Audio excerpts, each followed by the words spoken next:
Hello to all my woo homies out there. It's the funniest thing. I was working on a project. I'm actually behind on projects, but these are self-imposed deadlines, so it's no big deal. And I felt the very sudden, very strong urge to do a reading for you guys. So I decided to go along with it. I picked out some oracle decks to shuffle. As always, you can choose which one of these three cards resonates with you the most throughout this reading. And I will do a collective reading. I'm going to do the 10 card Golden Dawn reading. 10 card Golden Dawn spread is becoming one of my favorite tarot spreads, honestly. Yeah. And while shuffling, I got a peek at the Six of Swords. It didn't jump out, but my deck slipped and I got a peek at it. And the question that I shuffled on is, how can we best navigate towards our goal from here? So let's see what the cards have to say. And the present energy / querent is the Four of Cups reversed. I guess this question is about whether or not it's time to open up. Four of Cups is typically a card of being closed off. Like, that can be a good thing. Sometimes it's necessary. But the fact that it's reversed in the middle of our spread suggests that whether we're realizing it or not, we might be reaching the limit of how far we can go at it alone. We shall see what the rest of the reading says. So the unseen influences are the Eight of Cups reversed and Death reversed. So I'm not sure what these reversed meanings mean, but this might be an allusion to the darker side of going at it alone, or thinking that we can find it on our own. Because the Eight of Cups is the phrase that's often used with that card is to walking away, and the fact that it's reversed might mean either the shadow aspect of that energy, or I doubt it's a delay. But yeah, these two cards are like the unseen influences or subconscious. So this is supporting the current energy here. The Death reverse, I'm not sure what this means. Like, death is a card of, major transformation, but like in a cosmic force sense, like it comes for us all. Speaking of it comes for us all, like we can see the king here and the little child here, and like no one is exempt from this. And I'm not sure how to interpret the fact that it's reversed in our unseen influences yet. So for now, I will continue with the known influences. So this is interesting. Like, all of this at a glance is looking pessimistic. I don't think this reading is as pessimistic as it looks, but we have 5 more cards to come. But one thing is for sure.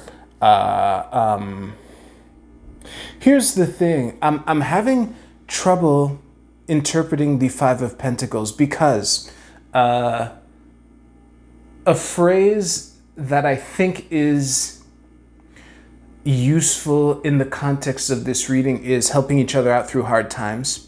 And I think that part of this Three of Swords reversed here, I'm reading the Three of Swords in a very similar way as the Four of Cups reversed. Maybe and this is definitely the case with me, okay? So if you're watching this and this is resonating with you, I'm assuming that this is also true for you. I think the way these two energies are playing off each other is that I would like to open up more, but I'm not sure how. And the prospect of not knowing how is for lack of a better word, painful. That's not quite the right word as far as I'm concerned, but it's the only one that's coming to mind. And this Three of Swords reverse might be it's like, yes, it's great that I have the friends that I have now, but I want more and it sucks. That's kind of these three cards in a nutshell. So let's see what the past influence or waning influence has to say. We have the Eight of Pentacles and the Five of Swords, both reversed. The only upright card so far in this reading is the Five of Coins. So, yeah, that's interesting to say the least. Listen, I think the Five of Swords reversed in the past it's obvious for people watching this who know what the Five of Swords means. So I call the Five of Swords the ponage card. And one thing that is a question that I always like to ponder with any card that has more than one character in it, I always like to, I like to ask these kinds of questions for multiple character cards in general, but for the Five of Swords specifically, the question that I like to ask is, are you the vanquisher? Are you the winner, or are you the defeated one walking away? And the fact that it is reversed in our past, combined with the fact that swords is the realm of thoughts and words, so how we communicate with the world and how we think about the world. Yeah, I think that this card kind of speaks for itself, given that. I might elaborate more if needed, but one thing is for sure, and this is another 8 that we have here. So we have 8 and another 8 here. It feels like there are a couple ways to interpret the Eight of Pentacles reversed in our past. So it might be a sign that we haven't put enough work into the situation, or it could be that we were working on the wrong things, or it could be this regret / disappointment that we would expect more for the work that we've put in. Those are the main interpretations that I'm getting right now. Let us see what the future / approaching influence has to say. And we have the, oh geez, every card is reversed so far except for the Five of Coins. Listen, I call the Nine of Cups the wish card. I think that, how can I say this? The way that I interpret reverse cards, I'm interpreting this Nine of Cups reversed as a delay. I don't know about you, but I'm starting to be really annoyed at doing readings like this and getting an answer of just a little longer. This is, it's,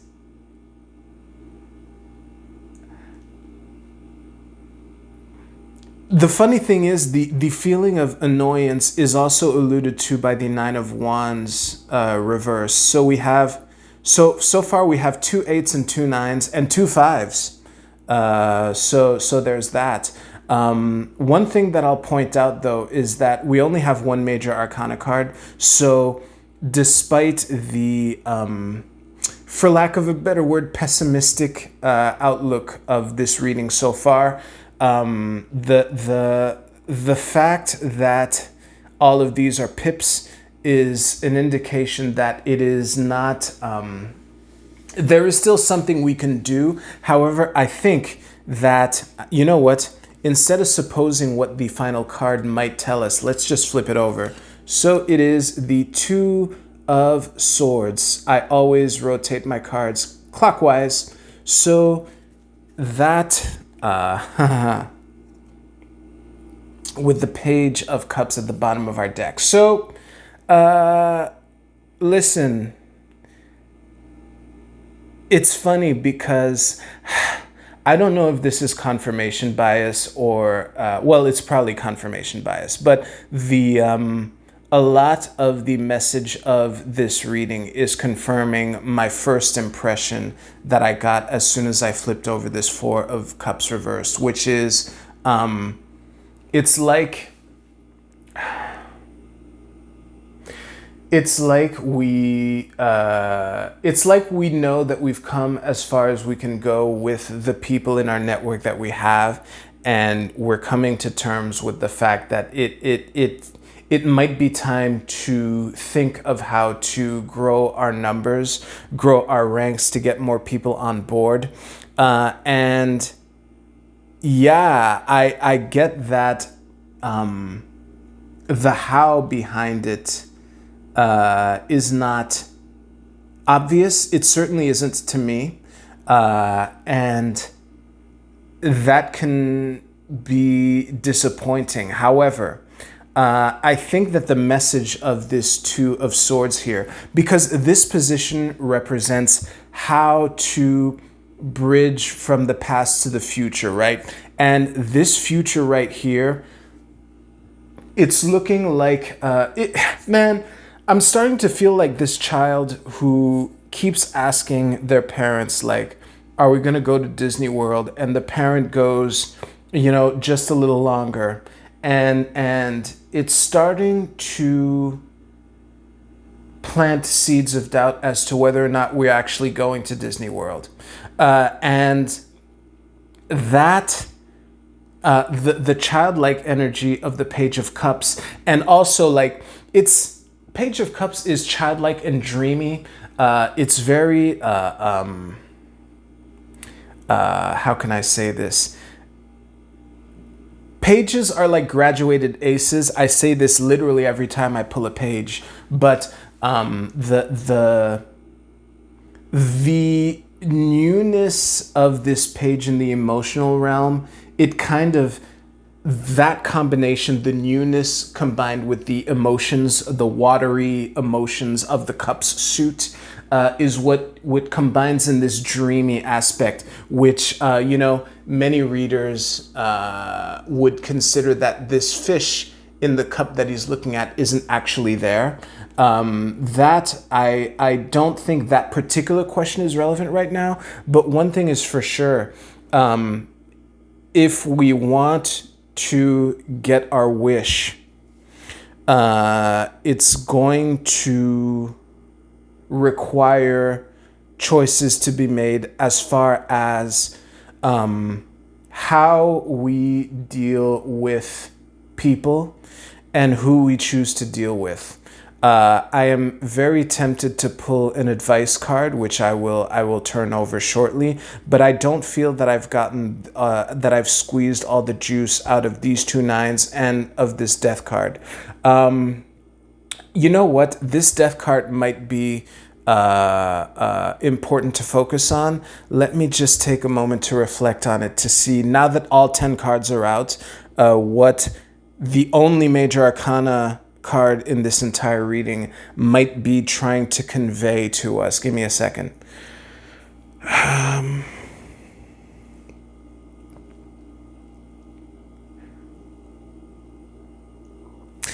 Maybe, because another way that I interpret reversals is to apply the energy of the suit, but inwardly, and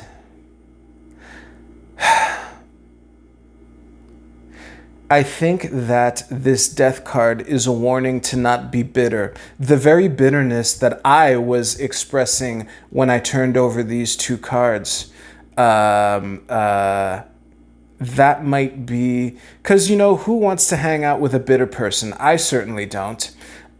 So, yeah, like this... Because again, I'm applying the keyword of transformation with the death card. So this is either a transformation that's taking longer than we would like, or a transformation towards the darker aspects of our potential. That's one way to interpret it. Or an inner transformation, which is yet unseen. So I think that I'm going to tie this into the broader message by saying what I've been saying basically from the beginning. It's that we can't run away from this forever. And no matter how we choose to no matter how we choose to face the situation that we face, I think that to take the work that we've put in the past and somehow through our choices channel that towards what we desire, despite how long it's taking and despite how much it feels like it's taking forever. I'll just remind you of the Disney World story that I just told. There might be a couple more drops of juice that I can squeeze out of this Two of Swords. Because here's the thing. The Two of Swords is a very static energy also. I mean, this woman is sitting on a bench, literally blindfolded. You know, she's closed off, not unlike the Four of Cups here. This might be a message that the bridge between the past that we have seen and the future that we would like to see, whether it's these two cards or not, this is a potential outcome, would be to, well, depending on your specific situation, this might be an invitation to think about it some more, or it could be, and I'm personally biased towards that, an invitation to get up off our asses and take the blindfold off and look at the situation up front. You know, she has her back to the situation that she wants to confront. So that could be the message, to get up off our asses and actually face this. But you know, we need to be careful to not be bitter. There might be an appeal to forgiveness here. There might be some forgiving that we have to do, because if we feel wronged by someone and we end up needing them, it's very difficult to approach this person without that smug ass, well, look who came crawling back kind of response, which might prompt some kind of spiral. So I will pull one advice card just to see here. Yeah, Seven of Swords reversed. So like literally every card except for this one, and this one is reversed. But anyway, the Seven of Swords is saying, Jesus, I fucking hate this card right now because the message that I'm getting is this isn't the time for shortcuts. However we feel like getting our wish faster, or to endure, to minimize the time that we need to endure this, there is, don't give in to your urge to cut corners and to try to pull a little fast one. Yeah, I genuinely think that I've beaten this reading to death, so I'm going to move over to the Oracle cards here. So if you chose this Oracle card, your card is Youthful Folly. Jesus Christ. Okay, this is I Ching hexagram number 4, I believe. Yes, that's a 4. And the keywords are impulsiveness, immaturity, bluffing, ignorance, learning, impatience, reckless behavior. Basically, the key words of this is yet more confirmation of what I was saying about the Page of Cups here. And listen, if you're watching this and you're feeling less than wholly optimistic, I think that the key words for you would be where is it? Learning and Yeah, I think the key word for you would be learning. I thought there was patience in here, but it's impatience. So listen, we're walking a tightrope, and it feels like this tightrope. It feels like we're never going to get to the other end of this tightrope. But whether that's true or not, don't do anything stupid in your impatience to get to the other side. That's the message of this card. This card, please don't be the pain card. Okay, it's protection. So, this would be, okay, depending on your specific situation, this might be an invitation to open up, or it might be an invitation for you to not open up too recklessly. Because again, a lot of what I've been getting from this whole reading is to be careful that it's not over, and it's not going to be over anytime soon. And I think that as you turn the locks to these padlocks, to just make sure that you are, when you're withdrawing money from an ATM late at night, there's the basic rule of just check your shoulder, be mindful if there's anyone outside the bank and things like that. To just protect yourself. Again, the padlocks here, given this reading, I would interpret as an invitation to unlock these padlocks, but to not do so in a foolish / reckless way, because the risks and pitfalls are very real. And if you chose this card, your card is convention. So this is Venus in Capricorn. Okay. The funny thing is, this is a painting hanging on a wall, but my initial read of this was someone who has closed themselves off in walls that are super, super thick, but no, that is not the case. So I think that the message of the convention card, given what I know of Venus and given what I know of Capricorn, is to do it right and enjoy it.